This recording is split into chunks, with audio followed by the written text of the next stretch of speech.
Hey folks, this is Jake Davis with an on-the-fly review for you, and today I'm talking about Amsterdam, released last week, I believe, directed by David O. Russell, who previously made films like The Fighter, Silver Linings Playbook, American Hustle, and the criminally unappreciated Three Kings. This movie stars Christian Bale, Margot Robbie, John David Washington, Robert De Niro, Rami Malek, Andre Riseborough, Anya Taylor Joy, Zoe Saldana, Michael Shannon, Mike Myers, Timothy Oliphant, and Taylor Swift. The whole setup here is set in the early to mid 1930s.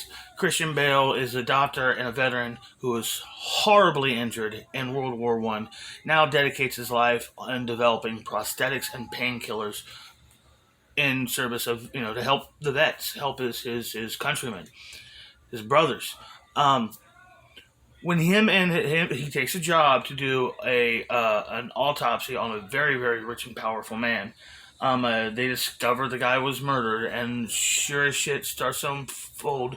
Him and his lawyer are framed for a murder, and they have to basically reconnect with the woman, the nurse who saved their lives back in France during the war. Who's Margot Robbie? Because discover she has lots and lots of connections, and somehow they're all tied and was wrapped around into this together.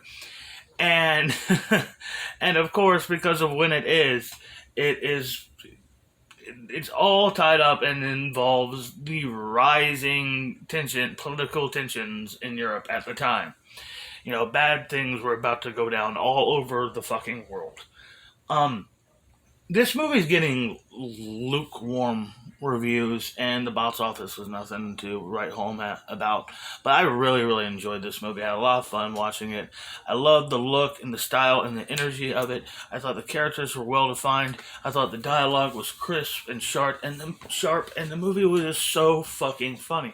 The movie did, of course, have a problem. Moments and touches felt a bit pretentious. Movies clearly looking to be, this year's Oscar campaign.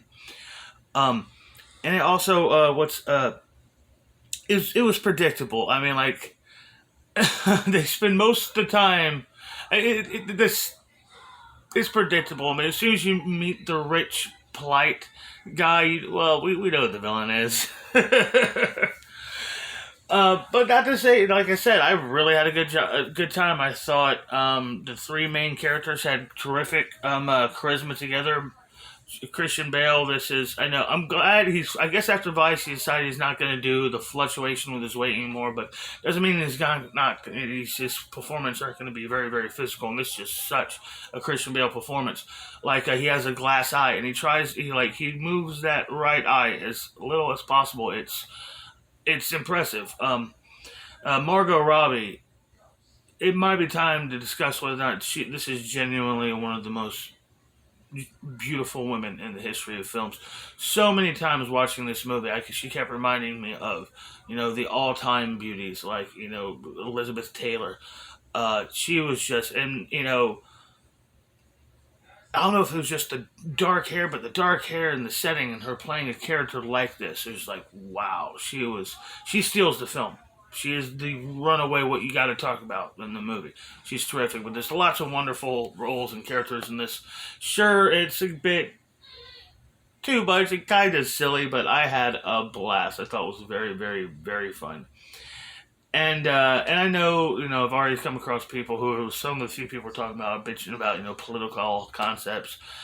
Look, I'm sure because of the people involved, mainly De Niro, uh, and his, school ground attitude towards Trump is just childish, if you ask me. But you can say this could be some kind of Trump allegory, and I'm sure it's supposed to be. But considering the setting and era, it's about rich socialists. The bad guys are rich socialists who control the media. You can lean the other way too. Like I said, lots of fun. Uh, 4.5 stars because, like I said, being predictable. I mean, it's really fucking predictable. But yeah, very funny stuff. Love the characters. Love the look. Had a good time. I'm Jake Davis, and I'll catch you on the fly.